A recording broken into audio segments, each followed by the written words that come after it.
Hello everyone, welcome to EduTap. I am Tanushree. So students, as we all know that the NABARD Grade A 2025 interviews, they are approaching and they are approaching fast.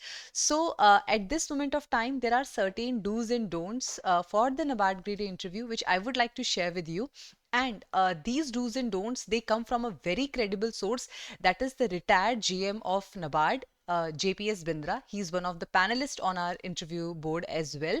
So he has given us this list of do's and don'ts. So this is going to be something very, very helpful for your NABARD Grade A interview preparation. So stay tuned and watch this video till end.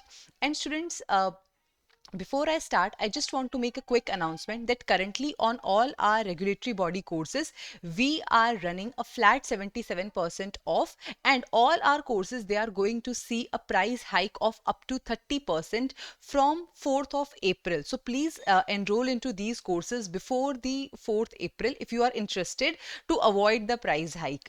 And students, if you want to prepare for the interview, then you can enroll into our interview guidance program. On that note, let us begin. First of all, if I talk about the list of do's, the first is that properly dress up in formal suit in neutral colors with black and brown shoes, no casuals, and hair properly groomed.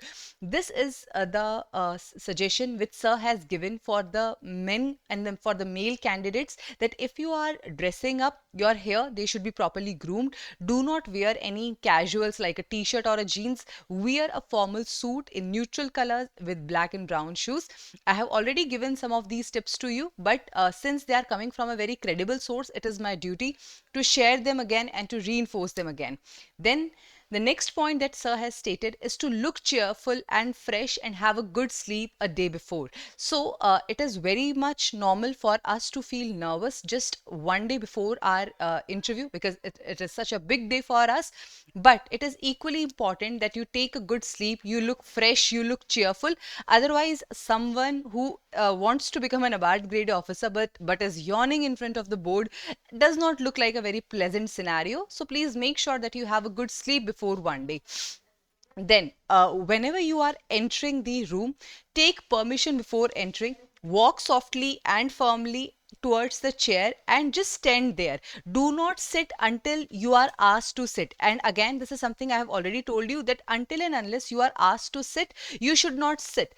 Just enter, greet everybody, make eye contact, have a slight smile on your face, but do not sit on the chair until you are asked to sit on the chair. And this time, the interviews, they are going to be in the physical form, in the offline mode. So again, it becomes very, very important for you to take care of these small things, because earlier in the online mode, maybe these things were not so much noticeable, but right now, this time when the interviews, they are going to happen in the offline mode, these things are going to be very much visible, and therefore you have to be careful about them.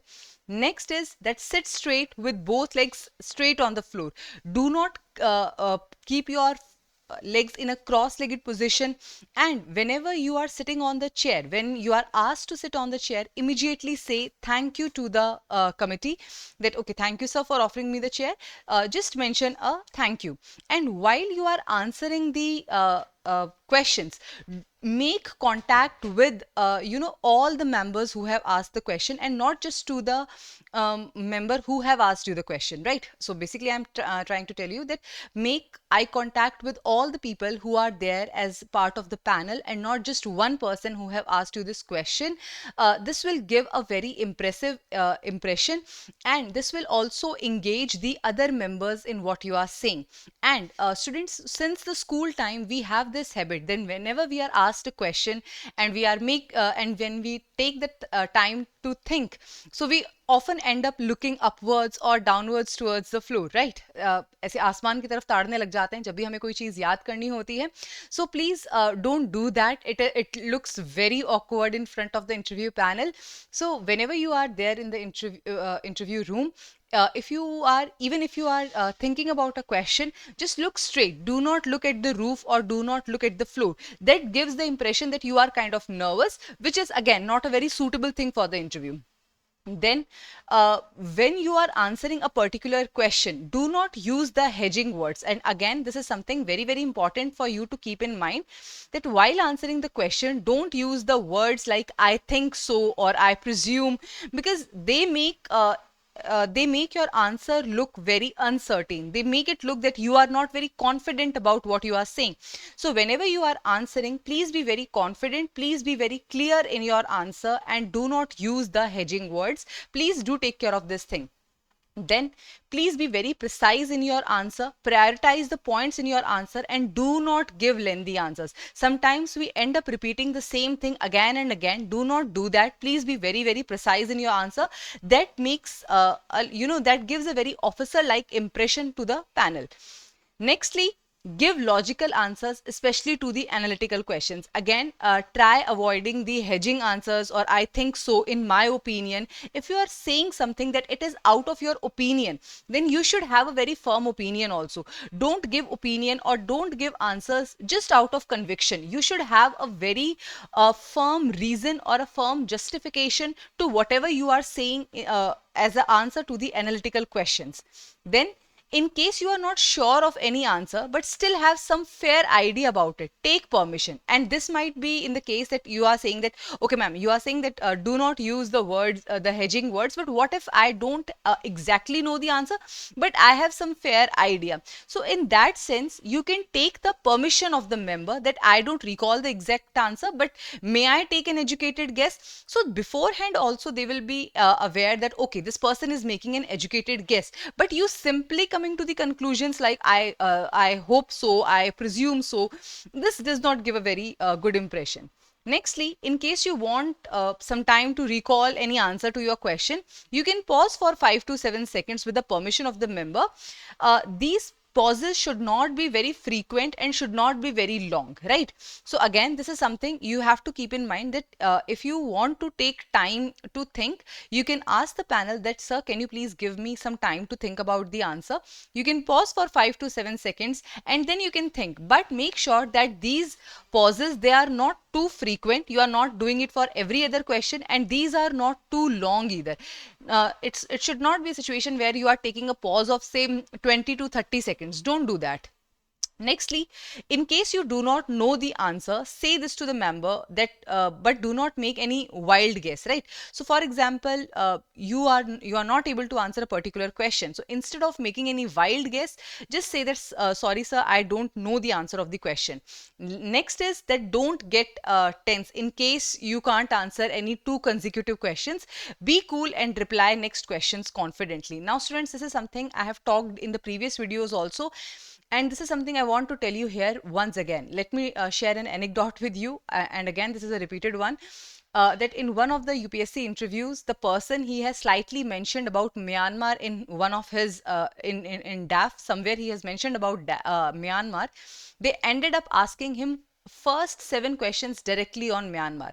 Now think about a person who is sitting on who is sitting in front of the panel for such an important interview, and there he have to answer the questions, the first 7 questions he is not able to answer.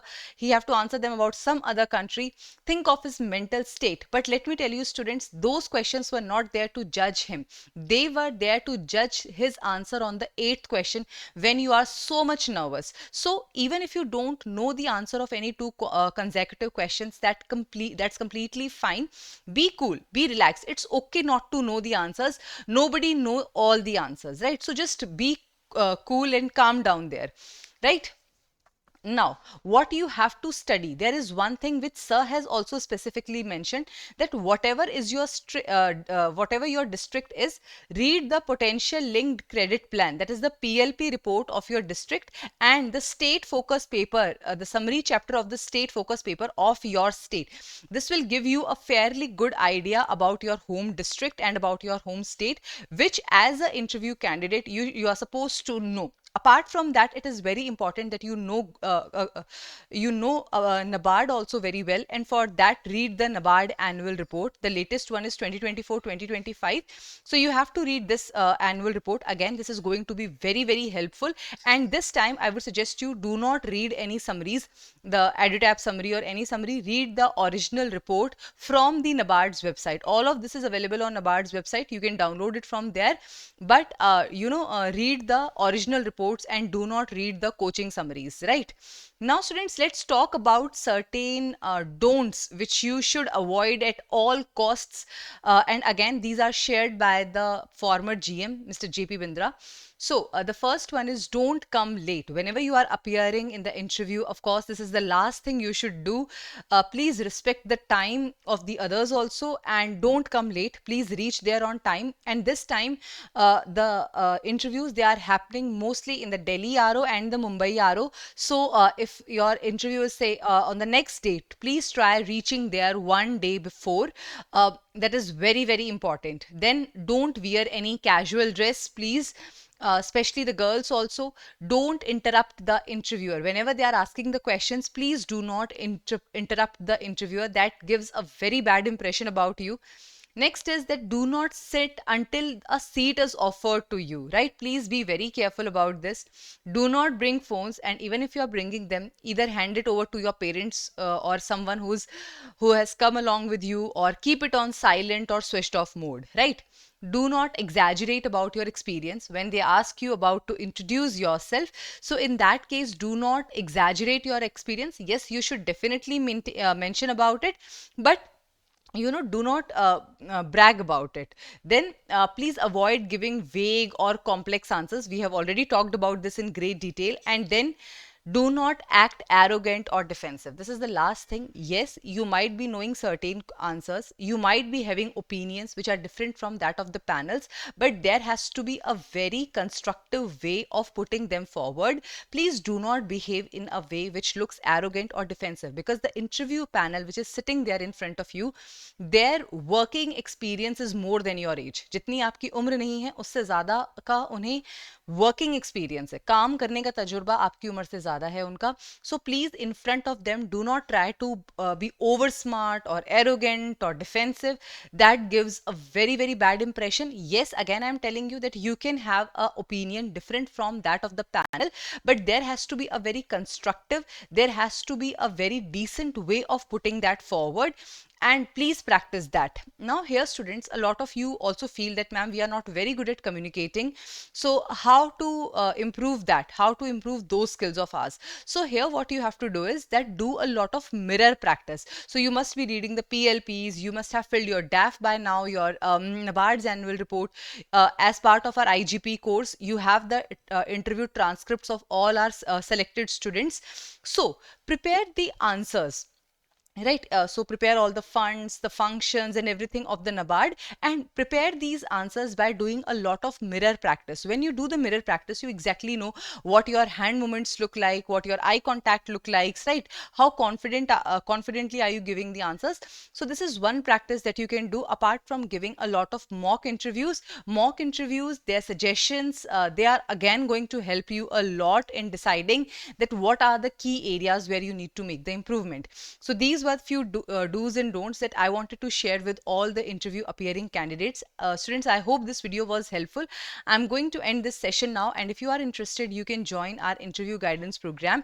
This is going to be an immensely helpful program for your interview preparation.